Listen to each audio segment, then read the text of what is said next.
Hey guys, welcome back to the channel, and today I'm going to be talking about this weirdo kid who has this car toy channel, and let me tell you, the cringe I felt while watching this was absolutely insane. I honestly felt like myself the entire time just because of how terrible it was. I have to censor myself saying that I want to myself because Susan will get mad at me if I say anything that little kids will get triggered over for. I should bathe in a vat of fucking acid. Leafyishere was a content creator on YouTube that grew extremely quick in the middle of the 2010s. His content consisted of commentary videos making fun of kids, having beefs with other content creators, and laughing at mentally challenged people who stood absolutely no chance of standing up for themselves. And oh yeah, I guess he deplatformed a Nazi one, so he's probably chill. The chokehold that Leafy had on the commentary YouTube space and YouTube as a whole back in 2016 was, to put it in a way, pretty ridiculous. I think a lot of people tend to forget just how dramatic and toxic the internet was back then across all of social media. And some might say it never really changed and that the internet is just as toxic as ever, which I don't necessarily agree with, because back then it was an entirely different flavor of noxious behavior. In just 8 years, yes, 2016 was 8 years ago, cry about it, I know I will be after I stop recording, attitudes shifted towards specific behaviors and were deemed not as cool as they once were. And one of the biggest casualties of this change in tone was Leafy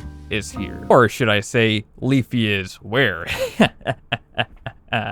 Don't look at me like that. But for real though, where is Leafyishere? Well, if you wanted to know that information, I unfortunately cannot provide that to you because it seems like nobody else knows the answer to that either. For those who aren't aware, Leafy's channel on YouTube was terminated on August 21st of 2020, nearly 4 years ago. Leafy would attempt to create secondary channels, even trying to get a separate company to own the channel so it wouldn't technically be him, like some weird Trojan horse type shit, but those were quickly removed as well. But it wasn't just YouTube that decided to give him the ban hammer. It was also removed from Twitch on September 11th of 2020, which if they had decided to ban him a year later, it probably would have been one of the funniest coincidences of all time. His Twitter account was also suspended not once, not twice, but 3 different times over a span of 3 years. And let's just say that there was probably a good reason for that. Also, just wanted to point out that he thanked Elon Musk for reinstating his account. It's too bad that it was suspended again because I really wanted to reach out to Leafy and give him a tin of shoe polish, so Musk's boots would have more flavor. Eventually, Leafyishere would move on to greener pastures and land himself on Rumble, which is a live streaming service like Twitch that I've personally never even heard of until researching for this video. However, he hasn't done a stream on the channel for months. Here is some live footage of me watching his last stream before his disappearance, just to give you an idea of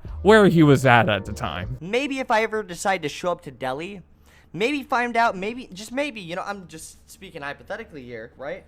If I were to find out when he gets off work, right? I know where the headquarters are. Maybe I just roll up on this guy. What? Am I being a little bit extreme with this? What? 1 in the chat if that sounds insane. 2 in the chat if maybe fucking find that guy in real life. Like, what? Just maybe. I'll fucking commit a crime, low-key, bro. What? I'm not fucking scared of going to jail. I've been fucking 3 times. Oh, what? And I'm not scared of Indian people either. What? I don't know. Oh, hell no. What the fuck are we what the hell are we on about, bro? What the fuck? Now, you might be noticing that I'm leaving out a lot of information regarding the drama he's been in over the years, like the content cup that iDubbbz put out that left a significant dent in his reputation, or his feuds with other content creators like Keemstar and Pokimane. But that's not necessarily what this video is about. These are all symptoms of the sickness, but I don't think it's the root of the problem. And besides, there's plenty of videos out there recounting all of this information in full, and I'm not one of those YouTubers that makes feature-length films about things that are ultimately insignificant. I also understand that talking about Leafy is pretty much beating a dead horse at this point. What exactly is there left to say about him?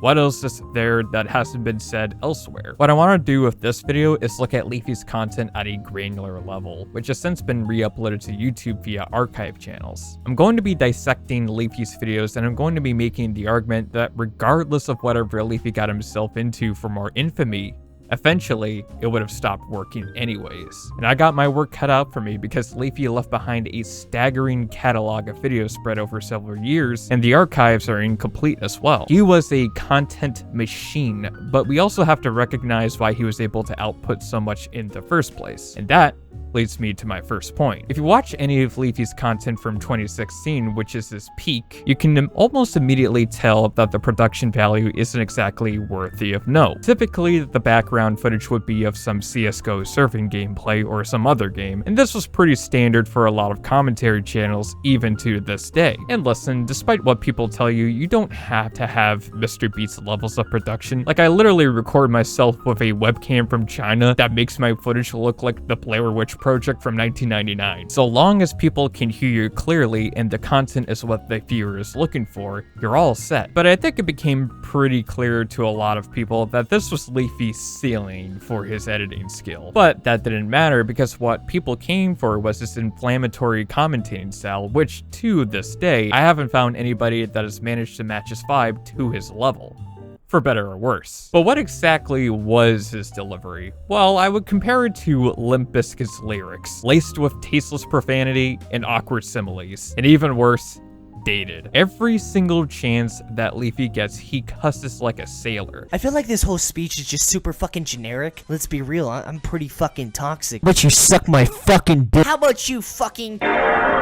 You're fucking milking him dry. Just a fucking ton of sluts on the Disney Channel. I don't personally have a problem with swearing. As a matter of fact, whenever I speak off the cuff, I can also be pretty inflammatory. But there's a time and a place to use strong language, and Leafy was dishing out F-bombs like he was handing out candy on Halloween. But another thing that I began to notice as I watched this archive footage is that it really did seem like Leafy didn't come in with too much of a plan for his videos. You know what he was going to be talking about, and he generally seemed to have an idea of what he was going to say, but it did appear as though he was just riffing as he went along. If you ever find someone that uses the word bud, this is serious advice. He is confirmed 150% badass. He will fuck you up. Trust me, you don't want to fuck with anyone that uses the word bud. Like, that's scary, dude. Don't do it. Don't do it. Now, Leafy had a decent knack for making his videos this way, but there are some drawbacks to utilizing this process, and they became crystal clear as I continued to watch. Something that Leafy would do is that he would often repeat himself, or he would slightly dress up a point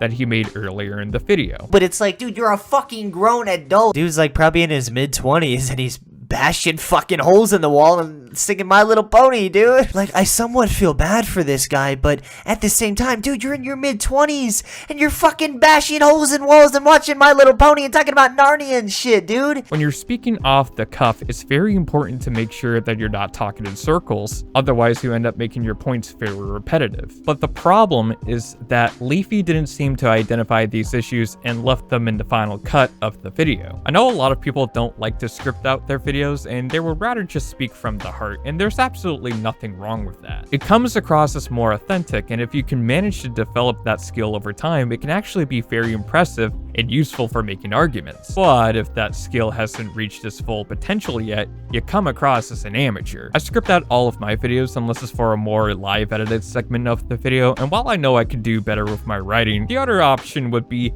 catastrophic to say the least. As a matter of fact, a bunch of people on my other video, they kind of noticed that I started yapping a little bit, and that's because I was just looking at Quebblecop's Twitter, and I didn't have a script right in front of me, and that's pretty much what happens whenever I'm a yapaholic. What can I say, man? But the thing is, though, it kept working. For a while, at least. At a certain point, I think it became pretty easy to tell that Leafy didn't know how to actually improve his content. Sure, he'd introduce a PNG tuber sort of thing, which is absolutely wild that he was one of those kinds of YouTubers where nowadays people get shat on over it. Just wanted to point that out, some food for thought. But it came to a point where eventually, if you watched one Leafyishere video, you've watched them all. Leafy's range was not exactly wide. He relied on cursing like he was Corey Taylor recording Iowa for Slipknot. That's 2 new metal jokes in this video. I guess I was just going through something when I was writing the script, I have no clue. Leafy would throw out slurs, make edgy jokes, anything. But I think people couldn't shake the feeling that it was all becoming white noise. Leafy rarely had anything genuinely intelligent to say to further the conversation. Whether or not he has the capacity to is a bit unclear. The pattern became too obvious. And how can you be shocking if you do the same shock tactics over and over? So his technical skill isn't particularly great, but it was at the least more than enough to satiate his audience, who at this point was pretty much comprised entirely of edgy teenagers with too much unsupervised internet access. But what about the content itself? Who was Leafy's typical targets? A lot of Leafy's subject material would include children and people with obvious mental illnesses. Sure, he also made videos about pretty terrible people as well, but it was obvious he made videos on them because they were trending at the time. If the content pipe was starting to yield less interesting subjects, he would turn to people with virtually no social media presence. And that is one of the things that his detractors began to note very early on into Leafy's career. The benefits from his perspective are pretty good. His audience will tune into basically whatever he posts, so he's still making that sweet ad revenue, and the content itself is relatively easy to riff on. But there are also plenty of reasons why this wouldn't work long term. I think there's been a shift recently in the commentary space in the way that content creators decide what the topic of their videos are going to be. The most respected ones nowadays tend to make videos on either pretty harmless topics or on people who genuinely should be in prison. If the topic is a little out there, they don't necessarily attack the person engaging in their activities, but rather research exactly what it is that they're doing and try to come to a reasonable conclusion. For example, Curtis Connor, he's a pretty cool dude. I watched a video of him talking about these monkey influencers who decided to live their lives taking after our ancestral descendants. But the video never came across as mean-spirited or anything. It was just a look into the activities of people who decided to take a different path. And while Curtis did joke about it and had a fantastic rap right at the end, I have no clue how he managed to pull that shit, there were pretty harmless riffs. Now imagine if this was on Leafy's radar. If I had to hazard a guess, I would imagine he would make some off-color jokes, if you're catching what I'm saying here. Turns out, people live their lives pretty differently from other people. Who'd have thunk it? And there's nothing wrong with that. But whatever Leafy was talking about, he was ruthless. He had no filter and everybody got the same treatment, regardless of the gravity of their actions. And sure, he claimed that it was all in good fun, but is it really fun if only one person is benefiting from the jokes? This is why he was labeled as a bully.